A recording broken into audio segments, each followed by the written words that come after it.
তো হ্যালো বন্ধুরা, আমার মিনি ব্লগ নিয়ে আমি চলে এলাম। তো আজকে আমি যাব একটা জঙ্গলে ঘুরতে। তো সেটা হচ্ছে বাঁকুড়া ডিস্ট্রিক্ট সোনামুখীর কাছাকাছি একটা এলাকা। জঙ্গলের নাম হচ্ছে রানীর জঙ্গল। খুবই ঘন জঙ্গল শুনলাম। এইটা আমি আমার পাড়া থেকে বেরোলাম, তারপর একটুখানি পিচের রাস্তা পাচ্ছি আমাদের গ্রামেই। আর পিচের রাস্তার পরই আমি ন্যাশনাল হাইওয়েতে উঠে পড়লাম, তারপর হাইওয়ে দিয়ে যাচ্ছি।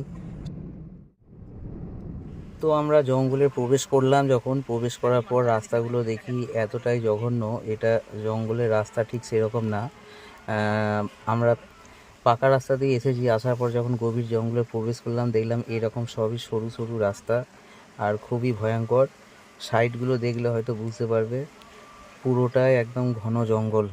যখন আমরা এইখানে পৌঁছালাম তো রাস্তা ঠিক করতে পারছিলাম না, বাঁ দিক যাবো না ডান দিক। তো সবাই কনফিউজ ছিলাম যে কোন দিকে গেলে রাস্তা পাবো। শেষমেশ আমাদের ঠিক হলো ডান দিকে যাওয়াটাই বুদ্ধিমানের কাজ। আমাদের জঙ্গলটা আমি একটু ঘুরিয়ে ঘুরিয়ে দেখাচ্ছি, দেখো। এটা কিন্তু খুবই ঘন, মোবাইলে যদিও এরকম লাগছে। তো জঙ্গলের এক্সপিরিয়েন্স যাদের আছে তো ভালো, যাদের নেই একটু সাবধানে সব ঘোরাফেরা করবে। তো সবশেষে গাড়ির অবস্থা দেখো কীরকম নোংরা হয়ে গেছে কাদায়। এবার আমি এসেছি গাড়িটা সার্ভিসিং করাতে, বুঝতেই পারছো, কারণ জঙ্গলের মধ্যে দিয়ে এসেছি তো অনেকটাই নোংরা হয়ে গেছে।